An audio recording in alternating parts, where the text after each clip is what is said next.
Hello, people. We are back. A2TP podcast, episode 217. We are back for another episode of Us. Episode is brought to you by us, from us. Oh, I thought you had a sponsor.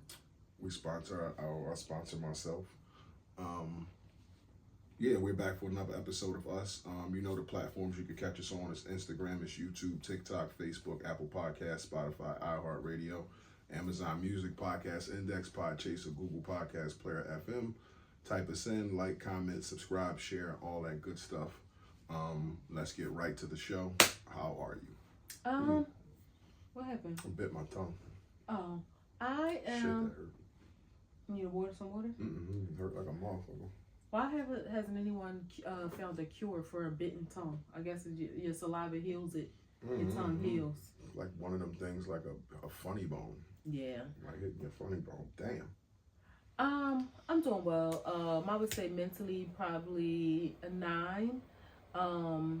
Yeah, a 9. But I'm doing well. Finances an 8. I always thank God for blessings and for being a blessing. Work is good. Work is a 9. Work is work. Being a people manager has its challenges. The people being the challenge. And sometimes it just is like people. That's all. Nothing more needs to be said. If you know, you know, and if you don't, maybe one day you'll figure out if that's your path. If not, it's just people. And then physically, I'm a 9. I feel good, so I won't say that I don't. I want to feel better physically. I'm waiting for the springtime. Not like I'm waiting for the springtime to work out and be physical and get active, but I'm looking. Yes, I'm looking forward to the springtime to get back to like the walking. Yes, like that. The working out in the gym is all well and good. It's necessary. It's needed. I mean, I know there are some people. I was gonna go yesterday because it was 60 degrees, but I had other shit to do with my car. I know some people walk like year round. Like we'll see somebody in the wintertime jogging or running. It's usually like non-melanated people that do that, but I'm not for that in the cold because you start sweating and then it's cold. I know. But as soon as it's like a little bit nice outside, I'm okay with putting on some layers. Next week is going to be a couple days in the 60s, and I'm thinking about trying it. Yeah, I'll be at this right. Yeah, definitely. So I'm definitely looking forward to that. It just, not just physically, but mentally, it feels good. So, but again, physically, I feel good. I want to feel better, and looking forward to, that time coming to be able to really get to it. How are you? I'm good. I feel like a solid 8 mentally. 8, you said? Yeah. Oh. Yeah, solid 8. What's next? I keep always finances. Forgetting. Finances is definitely a solid 8, but that's always there because God blesses us, and like she said, we want to be a blessing to others and leaving room for growth. Work is a 10. Work is just going good. I ain't had no issues. I hope that don't mean a shoe about to drop, but work is great. Job is running positive. Like it's supposed to, like a well-oiled machine. So happy about that. And I know a lot of people care about this job.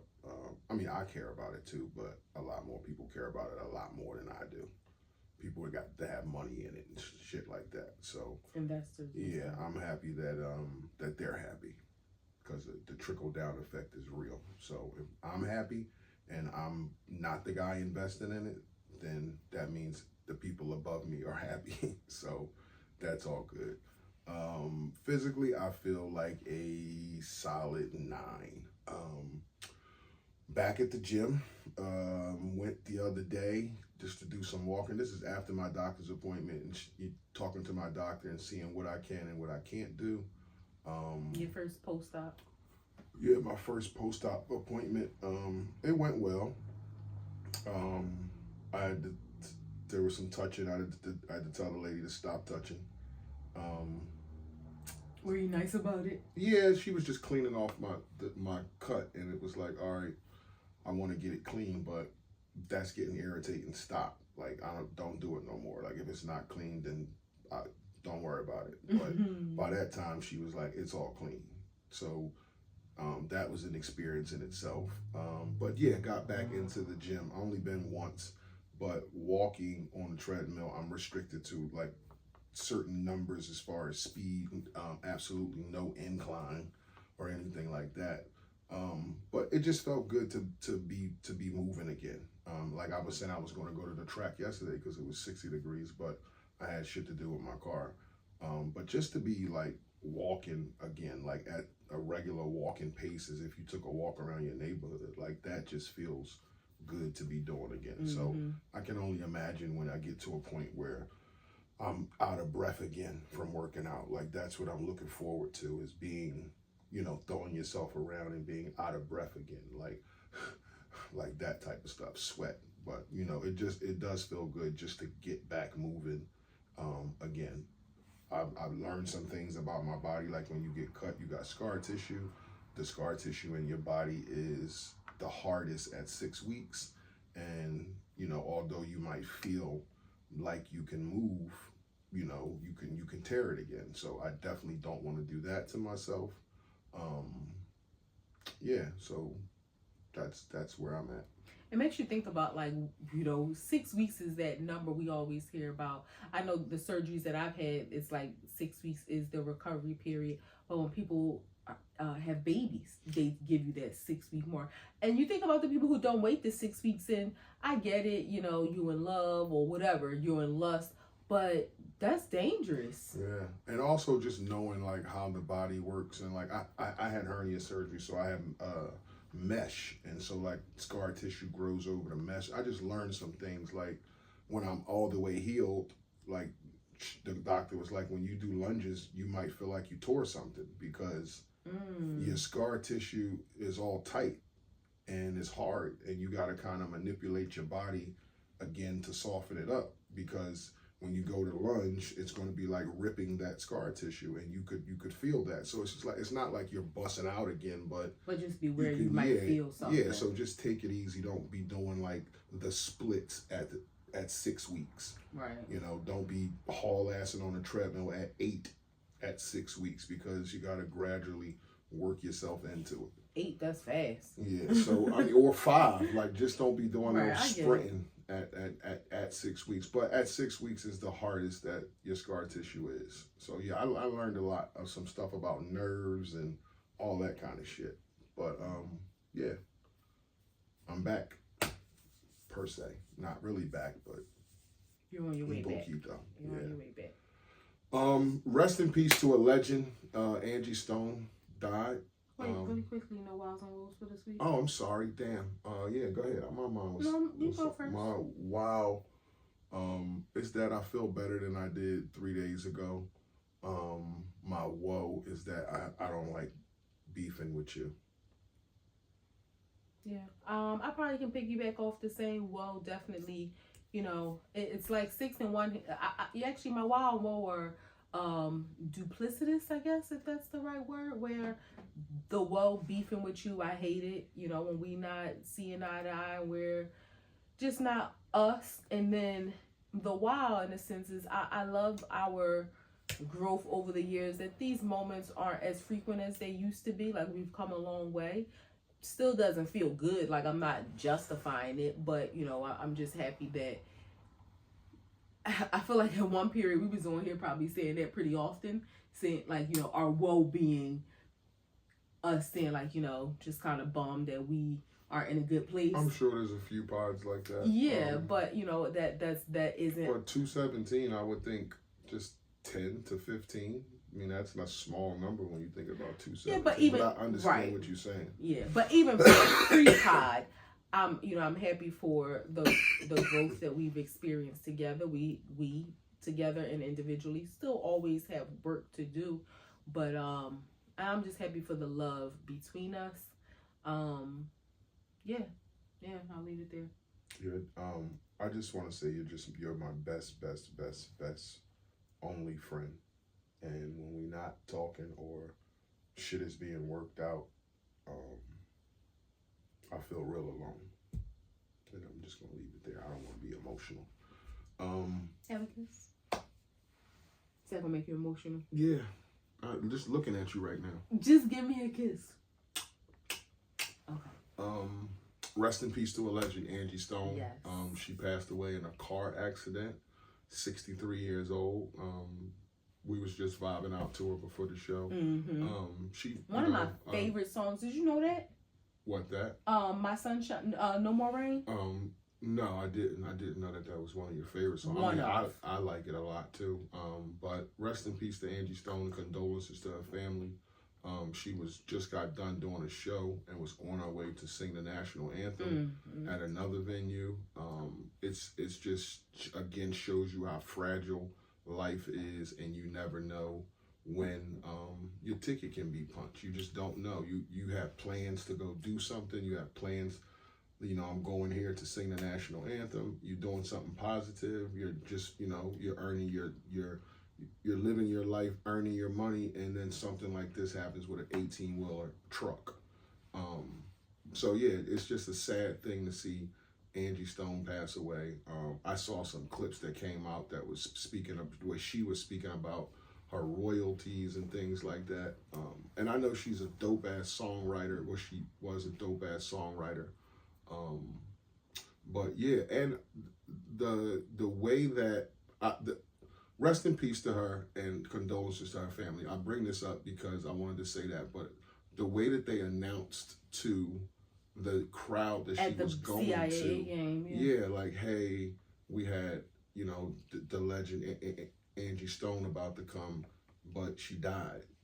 Like, do you think that's the venue's place to tell a crowd that the person that was coming has died, or because you risk the family not knowing? And I don't know the time frame whether it was already on social media and everybody knew, because if that's the case, you wouldn't be making the announcement. People in the audience would kind of know. And there's people that just came to see Angie Stone. So do you think, like, for the sake of her cousin, her aunts, her uncles, her sisters, her brothers, her mother, whoever, her loved ones, let's just say, hey, we had a person who came who was supposed to come, the legend Angie Stone, and she had an emergency and she can't? Or do you think it's the venue's their job to announce that she's dead, like using those words? Because you can say there was an emergency or there was an accident, but you don't have to say that she passed. Like, I don't think that's your place to say. I would think that before they got that information, like, it went through a lot of channels, because I would think, like, her it was confirmed already. Yeah, I would think her management probably called the venue to let them know, like, that what happened. So I would think before her management calls the venue, family is notified first.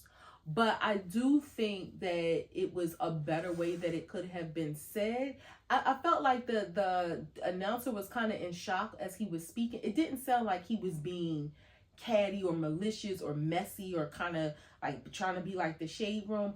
I don't think he should have said, like, she had an emergency, because then it's like, when you find out, it's like, bro, it wasn't no emergency. She was deceased. But it could have been said differently, like, the unforeseen circumstances, our performance this evening is canceled, or the performer will something due to unforeseen circumstances.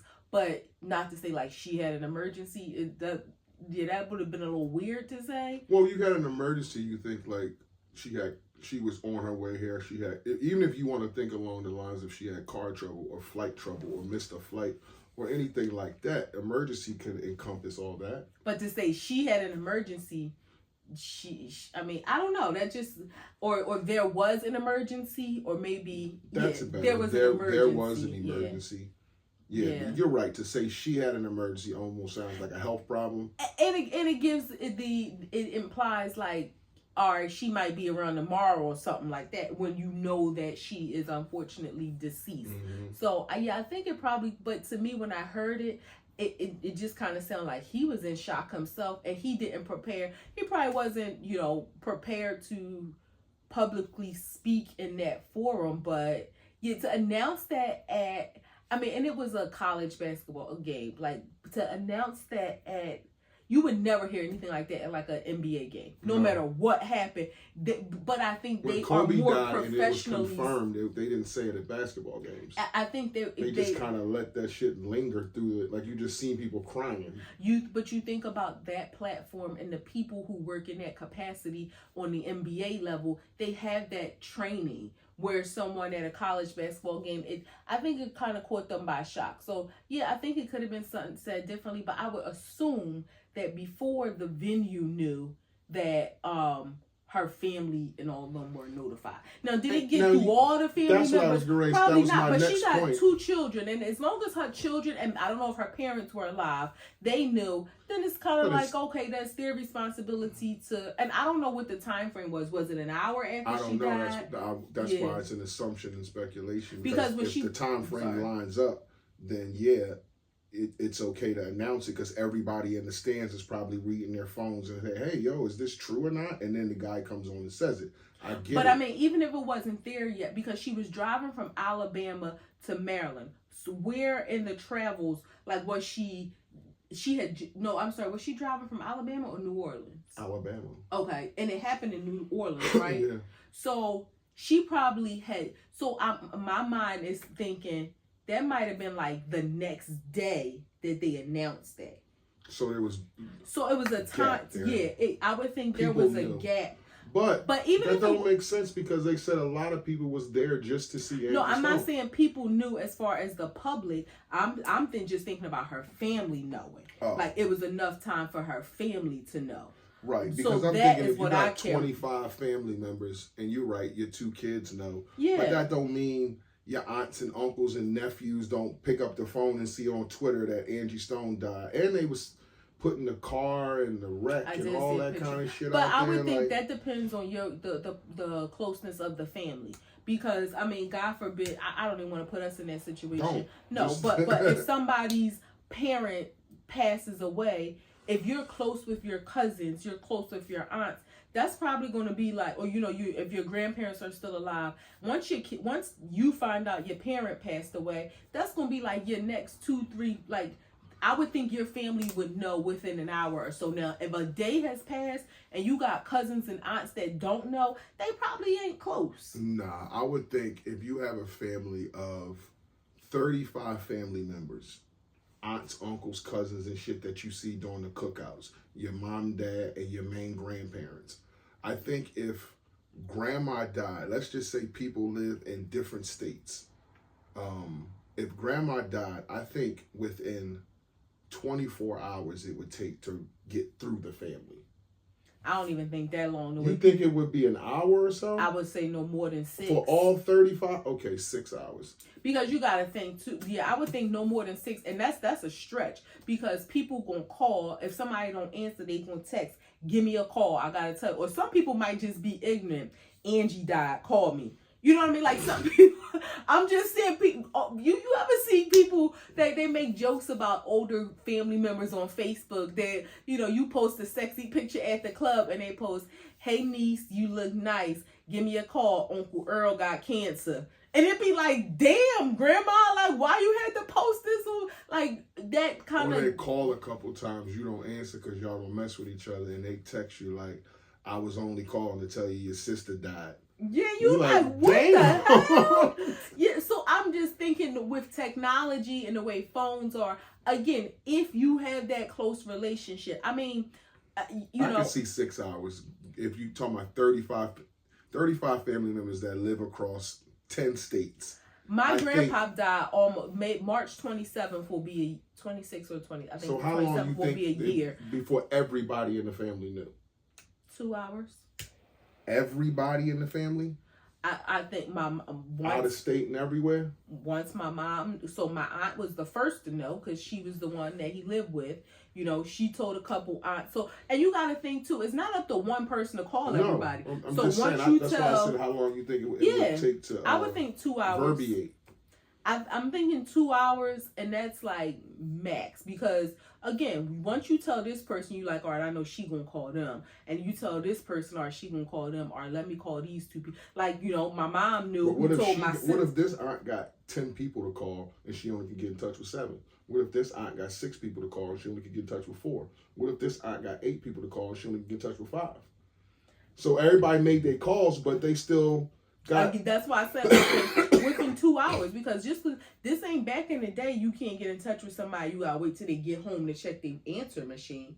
You send them a text, give me a call, it's emergency, or I gotta, you know. But within that, okay, we talking about a day, because I was ready to say within that time, somebody could go online and be like, oh shit, my yeah, that's why I'm saying if it was the next day, because if she come from Alabama to Louisiana, that's a short travel, and she had to go to Maryland, and the game was the next day, and I'm sure like she was probably going to get to Maryland, go to the hotel, rest, do whatever, and then, you know, so she probably had about 24 to 36 hours time frame from leaving there to when she was performing. So again, I think it was enough time for the public to know. Again, I still think, you know, there could have been a little more decorum in how he announced it, but it almost sounded like he had no public speaking training. He had no professional media training. He just was kind of like on the mic, like, hello, everybody, like, can I get your attention? Yeah. Like, I don't know how to say this, like, but he definitely could have said it. He probably didn't want the task either. Like, you want me to go out and say this in front of everybody? You want me to tell them? Like, nah. And he wasn't being malicious because he asked for a moment of silence and all that kind of stuff. So, yeah, he wasn't being malicious. But rest in peace to Angie Stone, and condolences to her loved ones and family and children and all that stuff. Did you know that she and D'Angelo have a son together? Mm-hmm. Okay, yeah. Yeah, I knew that a while ago. Like, yeah. I mean, early, a year. I just didn't know if that was like common knowledge. It was shocking when I found out, but it was like, wow. And she's a big part of hip hop in a way, because before she wrote songs and stuff, she was in a hip hop group in the 90s with 2 other girls, and they were signed to Sugar Hill Gang or something like that. So, well, in the early 90s or early 80s or something like that. Late 80s, I'm sorry. But she was in a hip hop group. And she was also in communication with I'll Be Sure. He was getting some flack for sharing their personal communication together. Not that it was like anything salacious. Of course, you know, it had some stuff in there about the whole Diddy, like his falling out, whatever. But their linkage was because I'll Be Sure is a organ transplant recipient. He received a liver transplant after his illness some time ago. I think that was in 2021 that happened to him. I'm not sure. And she was on the list for, I believe, a kidney transplant. She had been facing some issues. He had faced some issues, and he has an organization along with Al Sharpton and this other lady who are on the board, but basically it's fighting health equity for organ transplants. Just saying, you know, people, you know, of color are not treated the same and don't have the same access to organ transplants when needed. So they have this, I'll Be Sure has this organization, and she was reaching out to him for some assistance, because you think even someone of her stature was still not being and I don't know all the details. This could have been, when you're sick, you feel like if it ain't happening like that, you feel like ain't nobody doing what they supposed to do. Right. So I'm just like going based. You feel better. Yeah, I'm just going based off what she was saying. Like, she just felt like they weren't playing their part and doing what they were supposed to do, because things weren't happening as timely as they should have. Which I also read some people saying that even though she died from a car accident, but just because of the state of her health, there were 9 people in the vehicle. Yeah, she was the only one that passed. Just because of the state of her health could have been part of that reason why she passed, because, you know, she wasn't the healthiest. Exactly. Yeah, but like you said, rest in peace to her. Condolences to her family and to her children, her son and her daughter. Yeah. That's she was a legend. We losing legends like flies just dropping. You get to that age and like, damn, man, you know, what the hell, 63, you're young. Another quiet legend. I would say quiet, but she makes her mark where needed in Hollywood and movies. Zoe Saldaña. Yes, Oscars. Didn't the Oscars was on Sunday? Didn't see it. Saw like 30 minutes of it. I did see Zoe Saldaña win Best Supporting Actress, or I think Best Supporting Actress in the movie she played. What movie? It's a movie, an indie film that was made in Spanish, but she did a really good job in it. So that was cool to see. I like her. I like what she plays in Lioness. This is where I don't like social media, and I'm not gonna say, well, black people kind of show up and want shit that they shouldn't want. So she started getting slack because of the things she was saying on stage, as far as she's the first Dominican to win an Oscar, which she is. Her mother is Dominican and Puerto Rican, and her dad, I think, is something else. I think he's Dominican, and her mom is Dominican and Puerto Rican.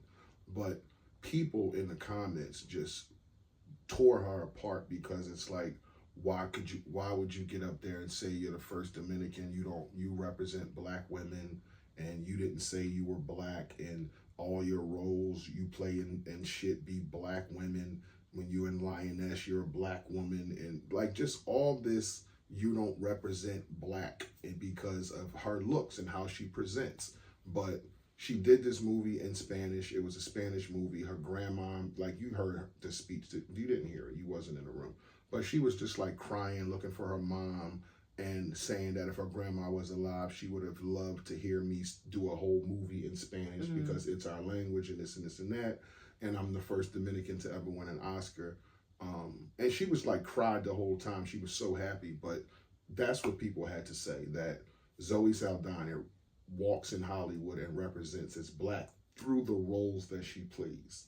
Some people say, hey, you're a fucking actress. You play this, you play that. But what do you think? When you think of her, is she a black girl to you? To me, she's an Afro-Latina. Okay. She's a Latino woman who is of African descent, like many Latino women, but she's an Afro-Latina. I never even, like, her name, when I hear her name, I automatically reference her to be a Latino woman. And seeing her, Saldaña, and like seeing her, she's brown. She's a black woman. Black is her, I would say, is her race, but her ethnicity and her nationality, because Dominican isn't a race. So black is her race, but her ethnicity is Dominican. That's just like if somebody was from Ghana and they said, I'm the first Ghanaian woman to win to win an award. Yeah, we know they're black, we see that, but they are representing their ethnicity, their nationality, their culture. They're from Ghana. Or if someone says, I'm the first Nigerian woman, so why give her slack because she says I'm the first Dominican woman? That's so I think ignorant. That's the problem. Is your point is that people compare race with ethnicity, and that's the problem. And it's ignorance, because that's when you think about her in Crash and like all those movies, you think, okay, yeah, she can represent or present as a black girl, but we all know through our last name, like, she knows Spanish and she does Spanish roles. And let's just say this: how do you know what she walks through Hollywood representing? We don't know when she's in meetings if she's presenting as a black woman. She may be presenting as a Latino woman and wanting to be recognized as that. There's a woman, her name is Jeanette Reyes. I think she's from Philadelphia, and I think she used to be a news personality. I could be wrong, but I started following her on TikTok. She's a black Latino woman, and I recently saw a video where she talked about this, about how there was, because she, as far as color and stuff, looks like Zoe, but she is Latino. Her family, she's Dominican also. Now that I think about it, she goes there several times a year to visit with her family, blah, blah, blah. She was saying how when she was on this station, they were doing some sort of segment, and they were saying they wanted someone there to represent the Latino culture. And she was confused, like, do they not know? Like, are they just looking at me, but they don't realize it because they just see my color and they don't know my heritage? But their stance was, well, someone that looks like the typical. Because it's all optics. Yes, but if you're talking about a news thing, yeah, that's and she optics. was talking about how it like in media, that's kind of how it was, and it's almost like colorism in a sense, but it's us inflicting it on another Black woman. Like, because she's not a light-skinned Latina, you want her to be representative of just Black only, so just deny her Dominican heritage. That's so ignorant. It is crazy, and it brings me to my next point is, what is the disparity, because I'm just reading about this, what is the disparity between Dominicans, even dark Dominicans, darker than us, not identifying as Black? Like, it's like a thing where it's like, I heard a person say on TikTok, I'm a white Dominican. And it's like, what the fuck is a white Dominican, and what is a regular Dominican? And there's Dominicans who look like Wesley Snipes, who dark like him, but it's like like you said, it's a colorism thing, and it's a disparity within them where, hold on, let me land, where Dominicans like don't like Puerto Ricans, they don't want to identify as Black. It's almost like they're putting ethnicity against race in different pockets, against the Puerto Ricans, against the Blacks. But what is that white Dominican, Black Dominican thing? Well, let me just say this first. What I've learned and from being around various people from Spanish, from Latino, or I'm sorry, from Hispanic cultures and ethnicities, I don't even think it's just a Dominican thing against Puerto Ricans. All of the different ethnicities, they hold true. It again, not to go back to Africa, but just like a Nigerian does not want to be mistaken for a Liberian, who does not want to be mistaken for a Senegalese person. Well, like Ethiopians and Somalians, or East Africans, Eritreans, and Sudanese people can all look similar, but they're very specific about who they, their nationality. So I get that part. But Dominicans specifically, and I'm not speaking like an expert, this is just from some things that I've learned and a little bit of research I've done. Colorism runs deep, specifically in the Dominican culture, and it goes back to their leadership. Years ago, Sammy Sosa bleached himself. Again, it runs deep in their culture specifically. We know, and even in Nigeria, I've been seeing these new videos about Nigerian women getting cosmetic surgery to have these skinny noses and stuff. But nevertheless, Dominicans, it runs very deep in their culture. There was a time where there was a president, when people talk about the Nazi period and how Jews fled Germany. There was a group of Jews that were Jewish people that were accepted into the Dominican Republic. This isn't talked about a lot, but the leader during it, I don't know the president's name, he took in a boatload of Jewish people and kind of gave them this land. There still is a town that is primarily Jewish. This is how salami became big in the Dominican culture, because the Jewish people brought it. But his intent in doing it, not just to be, altruistic, we're going to save these people. That was part of it. But he also wanted them to water down the skin tone to breed and kind of have lighter color Dominicans, like that. Their own version of mulatto. That the colorism in the Dominican Republic runs very deep. It's sad, but yeah, it runs very deep. So I don't know the root cause, but I know that historically it is a known thing amongst their population. It is a thing, and I talked to my Spanish friend at work, and he told me, like, I learned this too. Hispanic. Spanish is a language. My Hispanic friend at work, and he said the same thing. Like, it's racism and it's colorism deep in the Latin culture.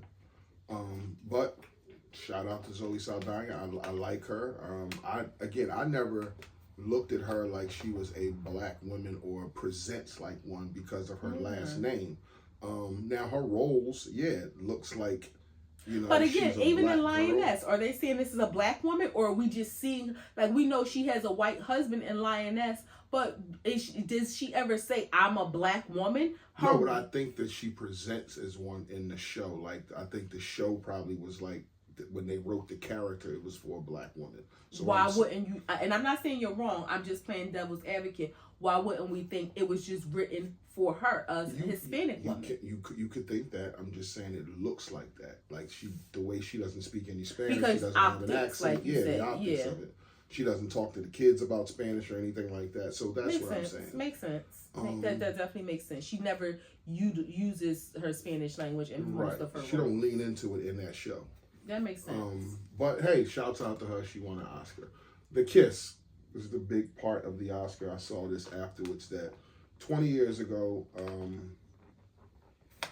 want to say, her co-star. No, 20 years ago, Halle Berry. Halle Berry won an Oscar, and she walked up. No, the guy who was it Daniel Day-Lewis? No, what's the guy's name that just won it? Adrian Brody. He just won. So 20 years ago, apparently walked up on stage and he kissed her when she won the award, just out of the blue, in front of her husband. So 20 years later, he wins the award and she's presenting. So she wasn't presenting. She got him on the carpet, standing there with his wife. Walked over and said, "Hey, I got to do this," and she kissed him. So my question is, does that happen with you? If you're standing there and you know this is kind of like a thing, is that still okay for somebody to walk up and kiss your husband? No, I don't think so either. No. First of all, why are y'all kissing each other like herpes? Like, can we not just be kissing? I mean, I don't want to say strangers, but kissing people on the lips like that, like, and I don't know if they get tested for herpes in Hollywood because you make romantic scenes, but it's not a stranger. Like, I don't know who that lady is, but a stranger where you don't know where his lips have been, like or her lips. Y'all don't touch lips, y'all don't touch hands, and all that shit. Y'all just see each other in passing. Yeah, y'all are not doing a movie right now. This is not a role. You're not being paid, so you're not gonna kiss my husband. Period. And even if you thought you was gonna try it, if I'm not fast enough to be like ho ho ho, my husband's gonna be like ho ho ho. Like, no, like we're not joking in this way. Like, you gonna kiss me? No. I don't know what you've done with your mouth. You don't know what I've done with my mouth. We're just not gonna kiss. Like, that's not acceptable. I agree with you, but I think that's the energy in Hollywood of the. Like, it's Hollywood, it's glamorization, it's movies, it's make-believe. This happened, he did it to me 20 years ago, so it's only right that I do the same thing and we laugh about it. It's almost like you want to say that's white people shit, but it's Halle fucking Berry. So it's like, it's Hollywood. She didn't think that it was going to happen to her when she won the award. Like, who the fuck is this guy that's giving me a kiss? And now, oh shit, he won the award 20 years later. I'm going to do the same thing to him. Yeah, and it just makes you think about, like you said, the Hollywood stuff. When you think about people who, I mean, and I'm not pushing it to say this in any way, shape, or form. Some people, if that happened in a bar, a stranger walks up and kiss you, you could say they sexually assaulted you. Yeah. You know what I mean? I think in that setting, that's okay. Yeah. Because you won't get no flack for you invaded somebody's space, or this person now wants to do some SA charges on you. Yeah. I'm not with you. I'm with you though. The herpes, like, Holly, you're a grown woman. You know, in and out of relationships. I don't know what the fuck you do with your mouth. And I eat my wife's ass. Like, you shouldn't want to just kiss me. And to go up to your wife and say, hey, I got to do this. You don't wait for a yes or no or anything. You just say, hey, I got to do this, and you do it. Like, I only think that can happen with white people. Sorry, white people, but I only think that can happen with white people. Black girls this is where you can say when you say black women are insecure or black women are this or they quick-tempered, this is where that shit is needed. This is where that shit is needed. Being a little insecure where it's like, no, you're not going to kiss my man. Or being quick-tempered to be like, I see this shit coming a mile away and I got enough to put a hand out. Or pop you upside your head. And like, you can get the kiss off, but when you turn around and laugh with that smile, a fist is coming. And I don't even think it's insecurity. It's creating boundaries. And like, no, you're not going to play in my face. Like, I don't think it's funny for you to kiss my husband. I don't think it's funny. I don't, like, it's... And the world is about to see. We were on the red carpet of the Oscars. Like, 80, 90 million people watching, so everybody is going to see you kiss my husband. Yeah, a kiss is intimacy. It's passionate. It's no, you're not gonna kiss my husband. Like, no. So I wouldn't be with it at all. I would have an issue with it. I wouldn't be, and vice versa. Like, you're not gonna kiss me and think my husband is gonna let it go down. Mm-mm. Like, how far does this thing go? Yeah. And do you think, as a man, like, it's Halle fucking Berry, like, it was just hard. It's Halle Berry. Like, she snuck up on me and kissed me. Like, it's Halle Berry. Again, how far does this go? Can Idris walk up and kiss me? I mean, if he got, I mean, he probably could if he got close to you, or if he was close enough to you. But that don't mean he ain't gonna get beat up. Is what I'm saying. But he might get the kiss off. Without repercussions. Oh, that's a different conversation. You said, is it okay? Like, I'll no, it's be not like, babe, okay. it's Idris. Like, he kissed me. No, but if I was like whooping his ass and you was like, babe, stop, like, come on, like, you overreacted a little bit. It's Idris, like. Yeah, we're not playing the kissing game. Tank fight. We watched the Tank fight. We bought the Tank fight. I will continue to buy Tank's fights. He is the box office drawer. This wasn't his best fight. I actually think he lost the fight. That's just my personal. But let me ask. Let me land. But while you saying it, let me ask this. Do you think he lost on purpose? No. I think that's politics. First off, he's having issues in his corner with the guy, Coach Calvin. So the guy that was in the ring is not the guy that was supposed to be in the ring. The guy that was sticking his head in the ring is supposed to be the guy that's in the ring. But he wasn't first this time. He was second. So he couldn't come in the ring. He could just stick his head in the ring. But them two supposed to be beefing. That's number one, with the bad energy around you. And you shouldn't be going into big fights with bad energy. With bad energy, and you beefing with the guys who telling you what the fuck to do and who training you. That's number one. Number two, I think he underestimated Lamont Roach. Definitely. He's been fighting this dude since he was 10 years old.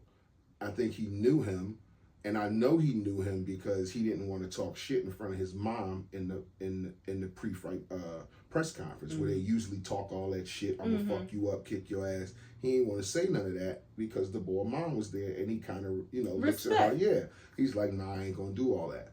But I say all that to say, Tank punches hard. He's usually losing fights, and then he knocks somebody out. Like, he's done it 30 times. Almost like a rope-a-dope. Yeah, he's done it 30 times in a row. So it's tried and true.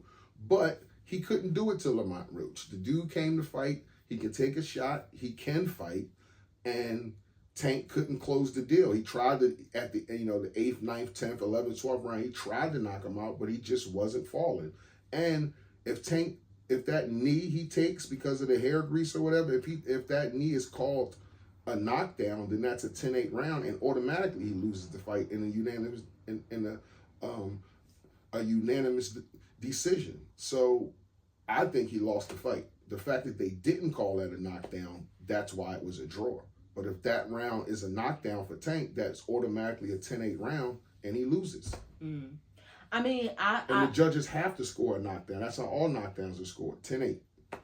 I think it was a good fight, because sometimes when a fight ends in a draw, sometimes when you have two good fighters and it ends in a draw, they're very defensive, and I do not like the way Floyd Mayweather fights, and I get it. I'm sorry, not to cut you off. You can land your plane. The politics of it, I didn't get to. This is what I'm talking about. When you reminded me of that.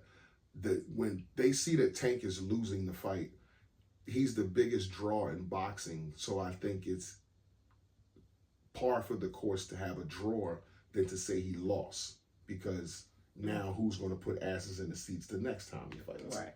That's what I wanted to say.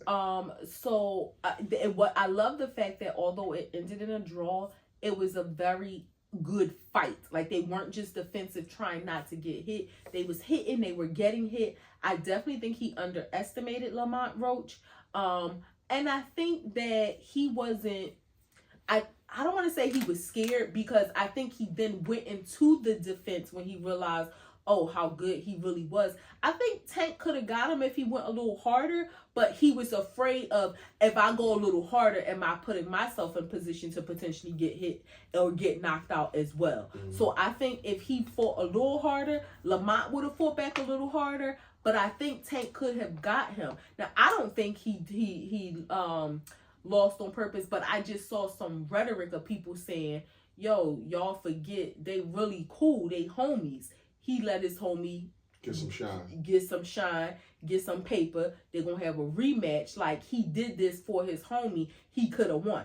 Again, I don't like that. I don't like that narrative because it takes away from how good Lamont Roach is. And this is the first time I ever seen him, but he showed to me, and I'm not no boxing expert, but out of all the sports, boxing is my favorite, and I've seen a lot of fights over the years with my husband, so I can speak to it a little bit. And like, he fought a good fight, and I, again, without seeing his other fights before, I could see he knows how to fight. But I do think that Tank could have went harder and knocked him out. He just didn't want to go harder because I think he realized with his power, he could potentially be knocked out. And Tank had the automatic, or lose, maybe not necessarily knocked out. He could have potentially lost because if he would have stepped it up, Lamont would have stepped it up. He had the automatic clause in the contract for an automatic rematch, but Tank has to agree.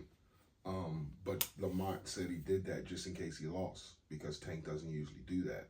But again, like you said, he knows this guy. He's been fighting him since he was 10 years old, so he knows his weaknesses and his strengths. The dude Lamont came to fight, and I think the shine is, I'm fighting you. I don't have to let you win or knock me out. It's just the shine is, hey, you're fighting Tank Davis. But the eyes is going to be on you. We from the same area, the DMV. So it's all our fans. But if we really cool, it's a different level of shine. To just fight me, yes. You get some shine, you get some paper.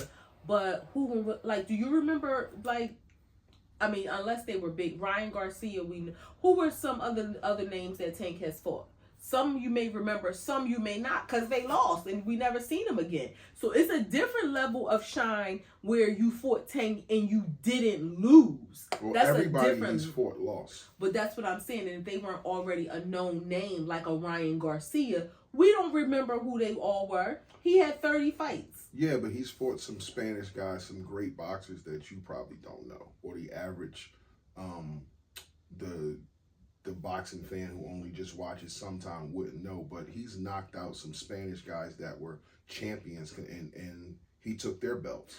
Right, but now think about I would say his last 5 fights have been guys that you don't fucking know. But you think about Lamont Roach, the fact that we saying his name, we remember his name right now, his name is probably going to be said more often. So again, you're right. You get the bag and you get some shine just for simply being in the ring with him.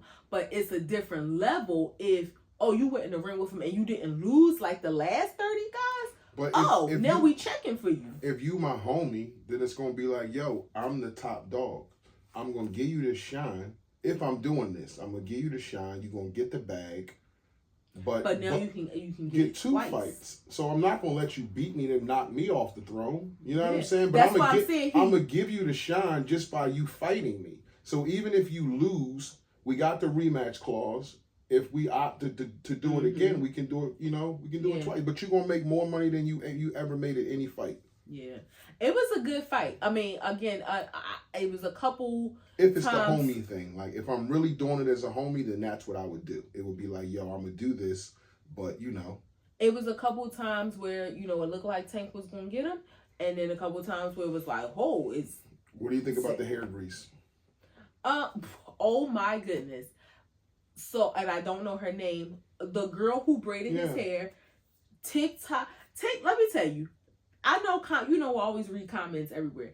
Instagram comments be funny. TikTok? Dumbest shit she could have ever done.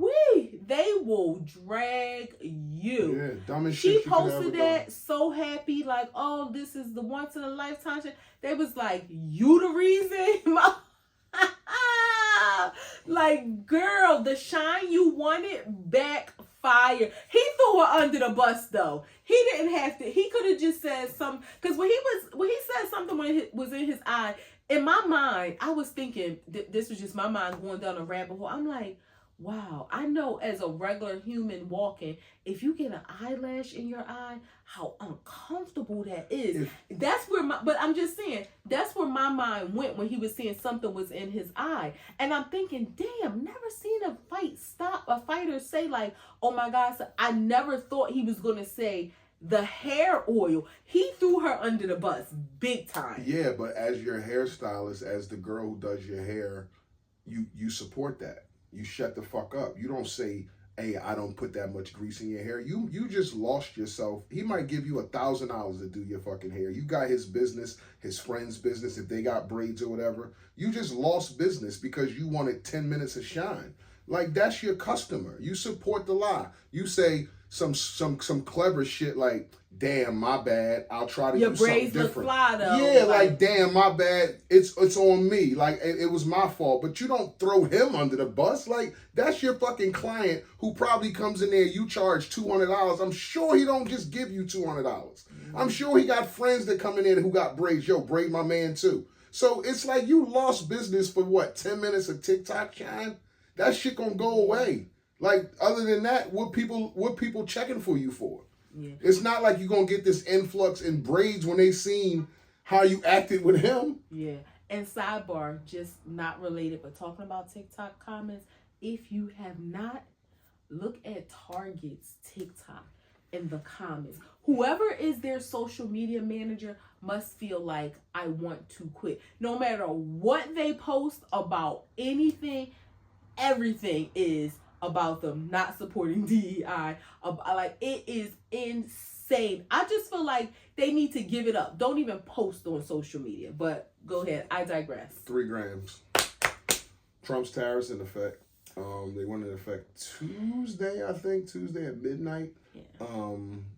There's people in Canada and New Zealand and Mexico taking United States goods off the shelves. Mm-hmm. Alcohol specifically. Yeah, they said it's only a matter of time before now we go to, and I'm just like stretching here, but they said, I don't know if they're exaggerating, but it's only a matter of time before you go get a 12-pack of paper towel and it's $30. Or you go to get a watermelon and it's $19.99. Or you go to get a pack of paper plates and it's fucking $19.99. Like, these things are just going to be like, holy shit, why is that so high? So yeah, his tariffs are in effect in those 3 spots. Thoughts? I think what people don't realize too is when people can think they're gonna buy things that don't say made in China or that say made in the US. But you don't realize that even though the item may have been made in the U.S., some of the components of that item may have had to be imported. Mm-hmm. So, the tripod that you're buying, the metal to build that tripod may have been imported from Mexico, and now that it's here, the U.S. is putting it together. But now to import that metal, your tripod then went from $20 to $67. There was a video that I saw posted on social media, and just so happened the car dealership was in our area. There was a pickup truck where the price had went up $20,000 overnight. Because again, in order for them to recoup the money, because now the cost of the metal, the cost of making this vehicle, it was an American, I want to say it was a Chevy dealership, but the metal is imported from like Canada or something. So the cost of items is going to be astronomical. Things like basil, which for whatever, it's imported. I thought about avocados. I don't know why that was the first thing that popped in my head. Like, avocados already expensive. Like, how much you about to have to pay for avocados now? They stay the same. That's the cartel. The cartel own avocados. They been took that over like a decade ago. But they're being imported from Mexico. I know, but that's the cartel who run that shit. You're not going to put tariffs on the cartel. You think Trump not? He can't. Cartel got you know about the cartel. I mean, I know a different kind of reach than a president has. Don't say that. Like, don't tell the people. Like, I know. Like, I got different kind of give a fuck than the president has. So let's just let that lie there like a bad pierogi. Can I just say this about Trump? We kind of talked about this, and I'm gonna be really fast. it has been 5 weeks since this man has been in office. And the level of stress, frustration. Fuckery. No, I'm talking the level of stress, frustration, confusion, like worry that he is causing people in just 5 weeks.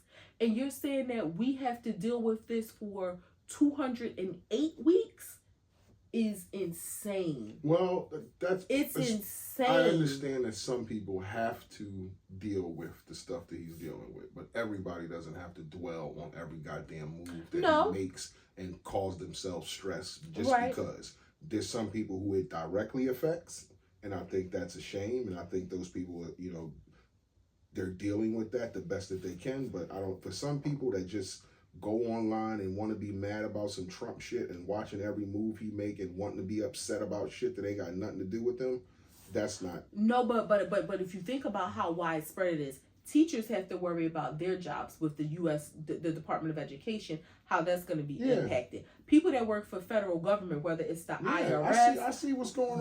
They're firing everybody. I get it. Well, even if they're not, you're worried because you don't know what's coming down the pipe. Construction workers or people that work in the construction industry have to be worried because when we talk about tariffs now and how much it's going to cost for imported goods, and if that's going to increase the cost of building materials, how is that going to impact the bottom line for construction projects? Will companies still get bids? Will it be able to pay their employees? So it's widespread, and I get what you're saying. Now, not to mention Medicaid changes. What the hell that's going to mean for my job? So not to say, yes, everything doesn't impact everybody, but it's a little sprinkle on just about everybody, unless you're in that top 1% where it don't matter what happened in the world. This happened in my industry before, where the price of goods went up, and just the cost of the job goes up, and the customer knows that. So if we were doing a job for $500,000 because the wood was $3 or the metal was $3 and now it's $8, you can't do the job for $500,000, and the customer understands that. So it's got to go up to $800,000 or $900,000 if you still want your thing built.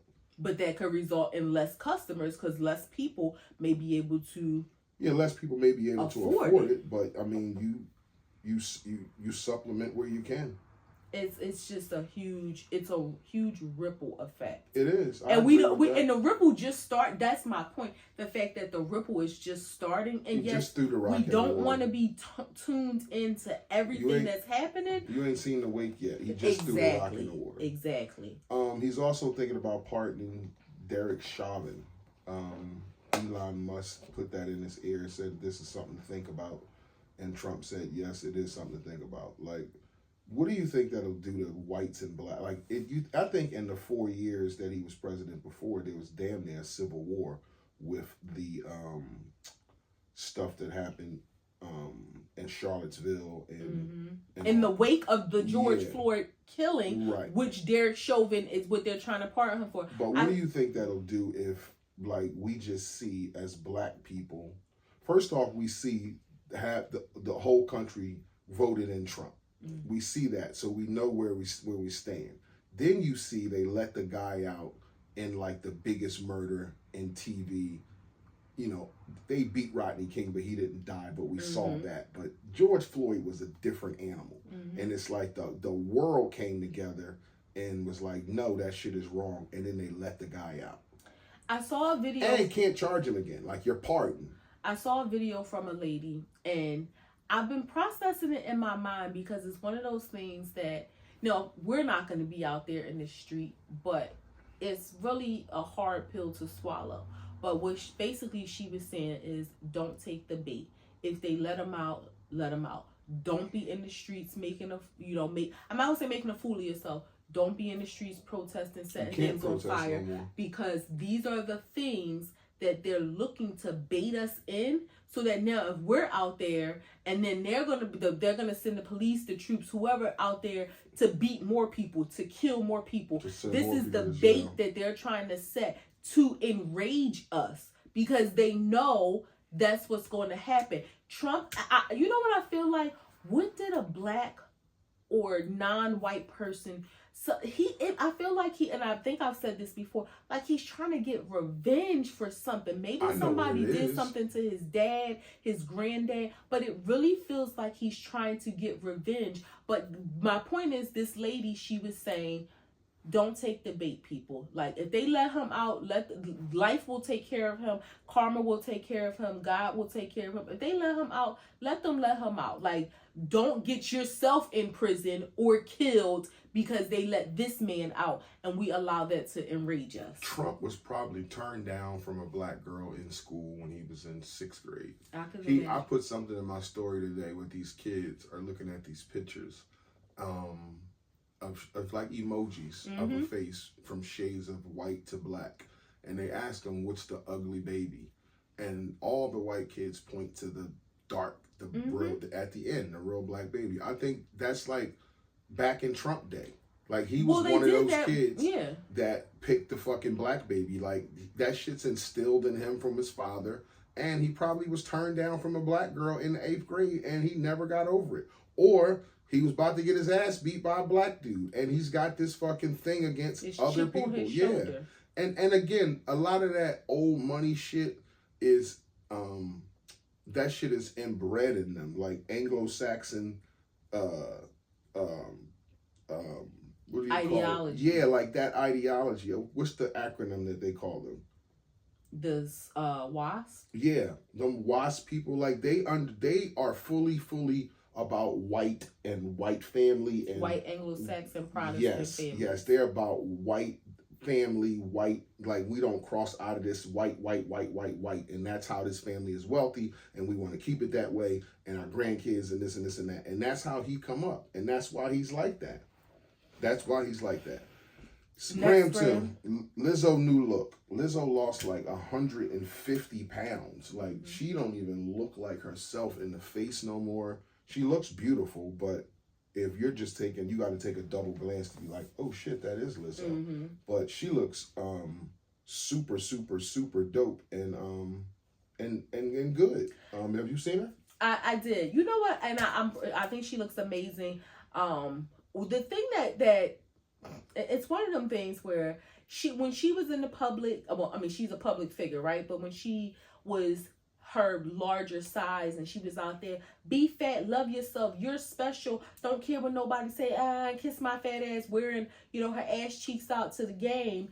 And then she goes in hiding to go on her fitness journey and then pops back out looking good. And it's like, sis, why couldn't you have been in the public eye promoting this, promoting the health and wellness journey along your way, the way that you were promoting the love yourself, be fat, be, outrageous, be as extra as you want to be, because I think she was part of that pushing for, it had already kind of started, but I think she pushed it over that, size equality, when you started seeing the bigger girls on runways and in fashion and stuff like that. And it's like, being background, I get love yourself, be proud of who you are, no body shaming, but you can talk all that while still promoting a healthy lifestyle. She went away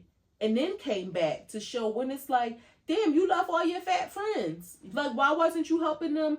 Maybe you were behind the scenes, but why weren't you as loud about your weight loss journey as you were about the self-love part when you were a much larger version of yourself? People speculate that, and you can see this in the comments, that she went away because it was like health reasons. Like, you can promote being big like that and being comfortable, where your feet are. If I'm 300 pounds today, I love myself today.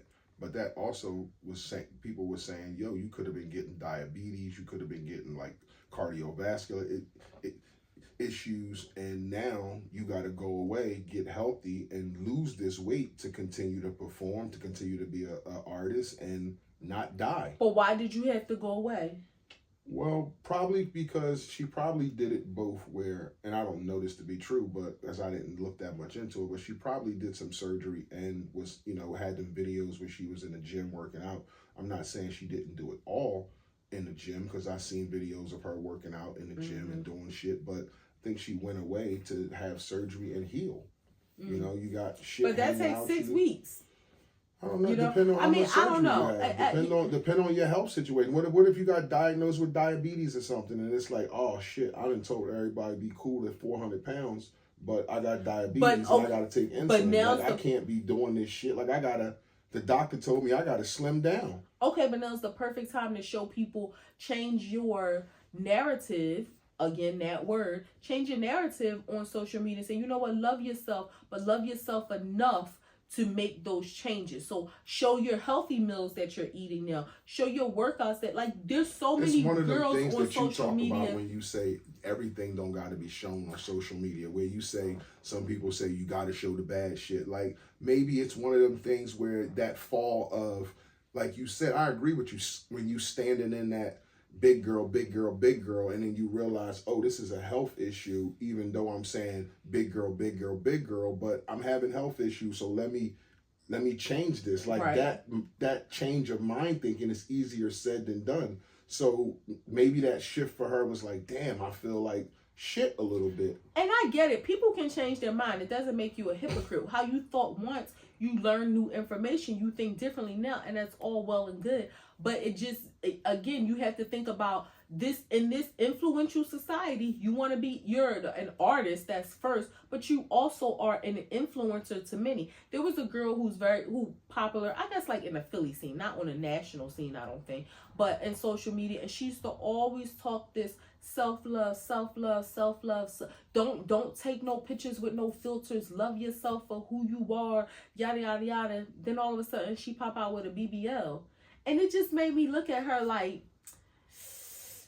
I get it, like the self-love and loving who you are, but this kind of changes the narrative, because what happened to love yourself for who you are? But do you pick and choose when somebody is being, what's the word? It begins with a C, I can't think right now. When somebody is being flip-flopping. A contrarian? No, contradictory? Well, yeah, when somebody is being contradictive, or they just change my mind.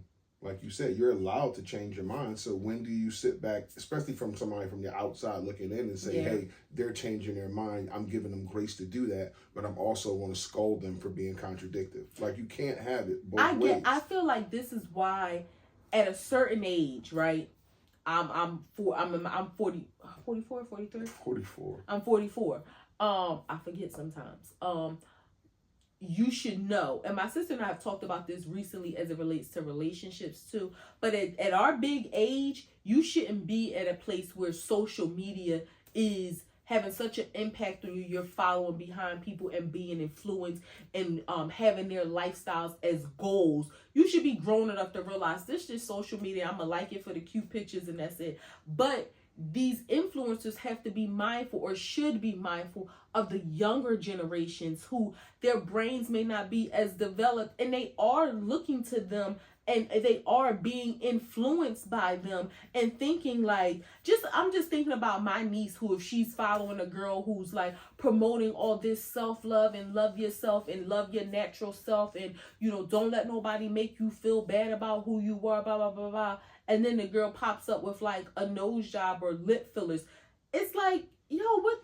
That's different. What the hell? That's different if you're talking about superficial things. If you're talking about a BBL. Yeah, you holler. I'm sorry. That's different if you're talking about superficial things like BBL, nose job. I think it's different when you start talking about your health, as far as, I could start having heart issues because I'm 400 pounds. And I'm telling people on TikTok every day, hey, love yourself because I'm 400 pounds and I love myself. Like, I get the whole love yourself thing, but I think you're giving out false game in the start, right? Before you even being contradicted. You should be saying love yourself, but let's all be honest. Like, nobody should be 400 pounds. Yeah. So that's what I'm saying. Like, you should be saying, okay, I love myself today because I'm 400 pounds, but I'm striving to be 180, and I'm going to love myself then, because being 400 pounds is not healthy for anybody. Yeah.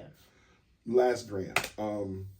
This teacher came out with a list of things, of words that you can't say in her class. Could you bring that up for me, please? Let's see. On your phone. It is late. So the list of words for these young kids, what can't they say? They can't say bruh or bro. You know, I guess bro, they use their bruh, and then bro is like, yo, bro, on God, say less, Gucci, type shit, Riz. You know, our kids got the Riz. Type shit is crazy. Yeah. When you see somebody that's really going with type shit, they say it like 20 times in like a paragraph. Bussin', mood, Gaia, Gyah. I don't know how to pronounce it, but I know it's like girl or gal, Gaia. Girl, I don't know how to say that. Low key or high key. Finna. This must be down south. You doing too much. Cat or no cat. Love that for you. I love that. I love saying that.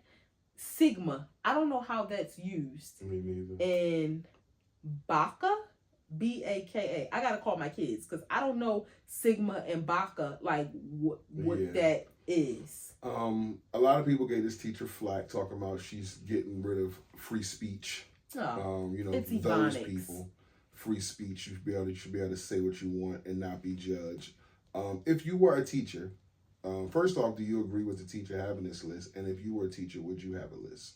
I agree with her having the list. I hope that I would think to have a list because you can't control how kids are going to talk when they're home and when they're at school. I mean, be like Deshaun. He'd be like, bruh. Yeah, because no, Mrs. D's, nigga. It creates a habit. The more you say it, the more you will continue to say it, and you'll start to cross borders. The borders will be muddy. The lines will get muddy. Example. I had fell into a bad habit where I was always calling him nigga. Like he would say something, nigga.